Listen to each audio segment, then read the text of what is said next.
going to say something, you're going to have to hold on to your seat a little bit.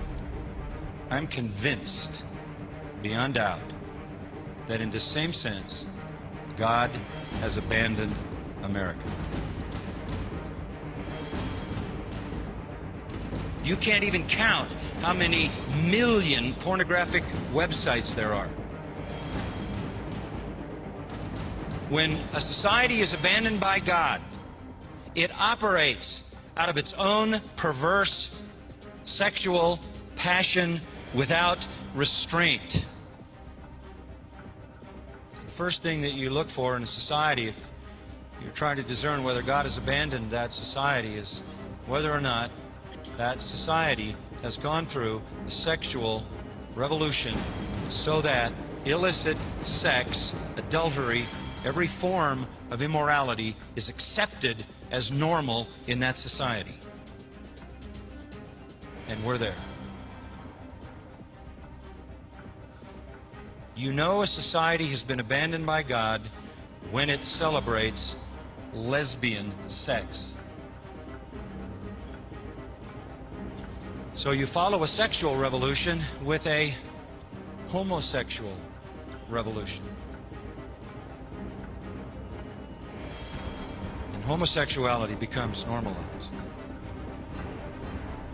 And you look at this world and you say, rampant sexual immorality, out of control, destroying people willy-nilly, even in the church, even in the leadership of the church. Homosexuality, same thing, rampant, out of control, demanding to be accepted as normal, and the society rushing to affirm that acceptance. Isn't there anybody in the system who would stand up and call this what it really is? A massive moral disaster. Can't they see it? Can't they figure it out? No. No.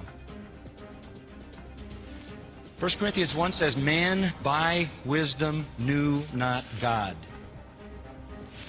Human wisdom just on its own doesn't get there.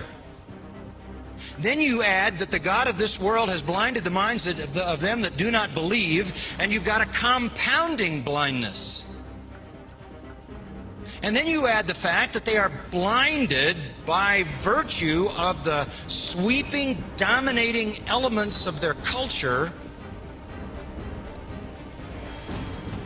and you're just not going to get anybody to rise up and take that position and have people rally around it, even though they knew God. That is humanity, that is society in any given period of time by God's creative design have the knowledge of moral law and reason that leads them back to a moral lawgiver and a judge and a creator. Even though they know that innately, they did not honor him as God or give thanks. But instead of doing what was reasonable and moral, they became empty in their speculations, and their foolish heart was darkened.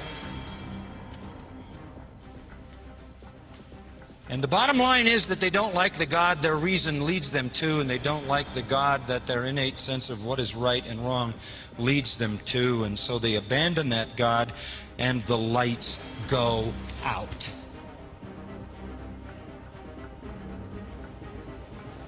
You go back to God, the massive first cause of everything. So that's in the fabric of being human. And you know you have to work hard for a couple of 100 years to convince an entire society that that's nonsense, and that what makes sense is nobody times nothing equals everything. And though it doesn't make sense, it works in a totally immoral culture, because if there's no creator, there's no judge. God only wants one thing out of a nation.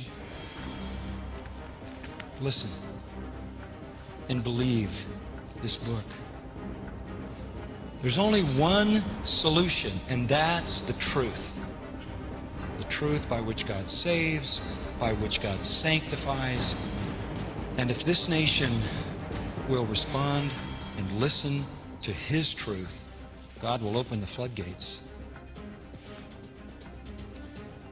we might be the greatest recovery story in history. But there's no other way.